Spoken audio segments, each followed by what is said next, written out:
Мээ кайнаткан ысык жүрөк кан тамыр, өпкө оорулары, кан диабети жана өнөкөт оорулары бар адамдарга гана эмес, ден соолук үчүн кишиге дагы таасирин тийгизүүдө. Адаттан тыш ысык барайы башталгандан бери тез жарамга кайрылгандар арбын. Адистердин айтымында буга чейин биринчи тез жарам сурап чалгандардын саны күнүгө 500дөй болсо, 2-3 күндөн бери алардын саны 700гө чамалады.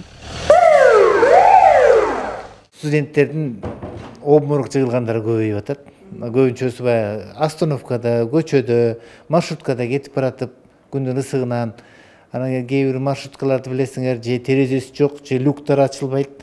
Ал жерде мындай суу адам деле жыгылат болуш керек. Жайдын аптаптуу ысыгында зарыл болбосо, сыртка чыкпай үйдө олтуруу сунушталат. Айрыкча түшкү 12ден кечки 5ке чейин өтө ысык болот. Бул учурда күндүн нурлары демейдегиден ачуу тиет. Адаттагыдай эле аялдамада коомдук транспорт күтүп, жол жүргөндөрдүн аягы суюлган жок. Алар аптаптуу ысыкта терезеси ачылбаган маршруттуу кичи автобуста жол жүрүү бир топ эле кыйынчылык жаратканы менен аргасыз түшүүгө туура келет дешет. Орустардын жакшы ыры бар. У природу плохо погода не бывает дегенде. Ошон үчүн чыдайбыз да, туурабы баарына. Ысыгына чыдайбыз, суугуна чыдайбыз. Кээ бир маршруткаларда арт жагында эле люк болот, жол болсо терезелери ачылбайт да. Ошондой эмеде эл көп түшүп алат.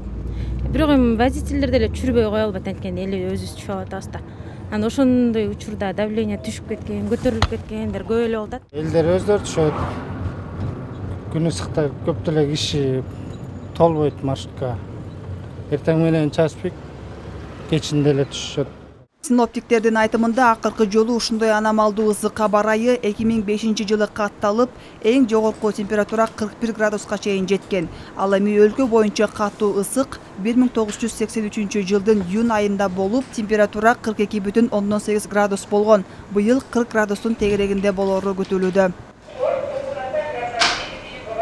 2016 жылдагы буга чейин